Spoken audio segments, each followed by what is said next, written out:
That I am the most God-gifted player on this team. I know that I am the most talented player on this team, even if my performance may not show it sometimes. You don't think that. Deep down, I want to think that. But you do play hard. I do. Don't patronize me. Don't. Just. Jimmy Butler, Bomani Jones, is the first name because the Timberwolves have canceled practice today after the chaos of yesterday, which included Butler yelling at Minnesota's GM Scott Layden, "You effing need me, you can win without me." And he also shouted about Karl Anthony Towns and Andrew Wiggins. They ain't bleep, they soft. Let's listen to the man himself. This is so funny. This is the truth. I didn't go at those two. One of them came at me. Which one? Cat. Cat came at me. We're up in practice. He said, anybody can get this work. I said, do it to me. That's all that I said. I said, every time I get switched out onto you, you pass it. Am I being tough on him? Yeah. That's who I am. But I'm not the most talented player. Who's the most talented player on our team? Cat. Who's the most God-gifted player on our teams? Wiggs. Wiggs got the longest arms, biggest hands, can jump the highest, can run the fastest. But, like, who plays the hardest? Me. This is amazing. Where do you want to start? Basically, Jimmy Butler said, no more music from the suckers. No more music from the suckers, right? He has declared, I play for a team full of suckers. Because the only way that you can put yourself, as he did reportedly in this practice, is if you believe that you yourself are surrounded by suckers. He's trying to get out of there in large part because he believes that he is surrounded by suckers. And I'm trying to figure out where to go after that because there's so many different places we can go. But think about the image of Jimmy Butler walking in late. An hour late. And then he says, you only got me for an hour. You, and you. And he points to Luol Deng and James Nunnally and Jared Terrell, who's a two-way contract guy. Exactly. Those guys come on the floor, and my favorite detail, Bo, is that the gym, besides Jimmy Butler, is mostly quiet. It is that man with a megaphone, and Karl Anthony Towns, to your description of alleged suckerishness, doesn't confront him, does not go back at him. The very thing that Jimmy is daring him to do, he does not. Well, hold on. Apparently, one of the reports was that they huddled up at the end of practice, and Karl Towns was talking about how people need to learn to keep their emotions in check. Is this your king? Right? Like, I feel like what Jimmy Butler did, this is seemingly partially the plan, right? But even if it wasn't, he basically looked at the two of those dudes and were like, are these your kings, right? Because the question I feel like Minnesota has to ask themselves, aside from trading Jimmy Butler, which they should have done already, right? After Jimmy Butler is gone, you have built your team around these two dudes, and not now one of them said a word when Jimmy Butler walked in and punked the whole house. That said, my other favorite detail is that at the end, Andrew Wiggins did give him dap by hand. Yes, he did. He sort of maybe got what Jimmy was trying to go for, but man, this dude, Karl Anthony Towns, is 22. He should not be a lost cause, but at this point, after you see how people are talking about you, Karl Anthony Towns, you need to come out here and say something to the people because your image is so ruined right now. It's too late. He didn't need to say something to the people. He needed to say something to that dude right there. When that dude, who was about 5 inches shorter than Towns, or somewhere in that zone, was like, I'm going to guard you, and I'm going to shut you down, and you're kicking the ball back out? Whoa, no, it can't be that when he's beating the first team with dudes off the street and the carcass of Luol Deng. No. This is all bad. Now, this is actually my favorite part of this. Jimmy Butler, again, in this interview with Rachel Nichols, with what his read is that Thibodeau thought about all of this. Let's watch that. But I went into practice today and I competed. And right now, I know Tibbs. He's in there by himself. He locked his door and he's smiling. He's laughing. Tibbs, I know you, man. I know you.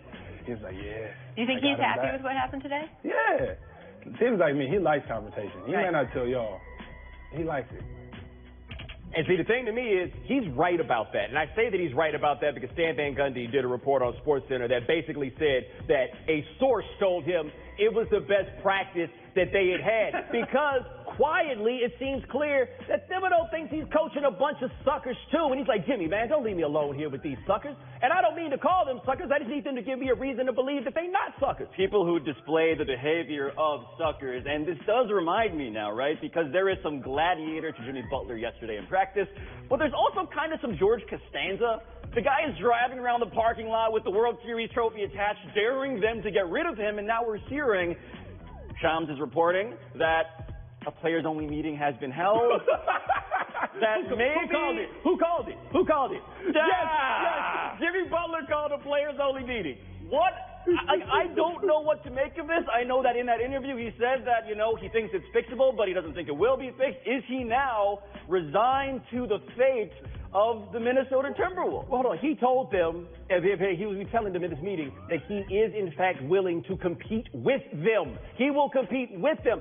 The thing that happens, if these dudes don't bring themselves up to the level that Jimmy Butler has determined that they need to be, what is this going? Why does he still play for them? It is bizarre to me. I remember interviewing Jimmy Butler in 2010, right? If people don't understand how serious he's about this. Quincy Pondexter, the immortal Quincy Pondexter, knocked Marquette out the year before. Jimmy Butler was guarding him. Jimmy Butler took a JPEG, printed it out, hung it on the back of his dorm room door, and said, never again. He's hyper-competitive. Is he this competitive to want to play with these guys? Just those guys, what are y'all going to do? Like, to me, this is not about Jimmy Butler. This is about the dudes that let it happen.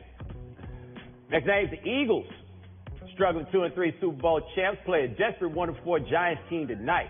Pablo, which one of these teams needs this victory the most tonight? I mean, my instinct, because the Giants lost on that 63-yard field goal by Graham Gano, that it's the Giants, they need this, but part of me now believes that the Giants need to do the thing where they embrace tanking without actually saying it out loud. Because the mistake the Giants made, Bo, and I think we can both agree on this, is that Saquon Barkley is not the guy to make them a playoff team in the present.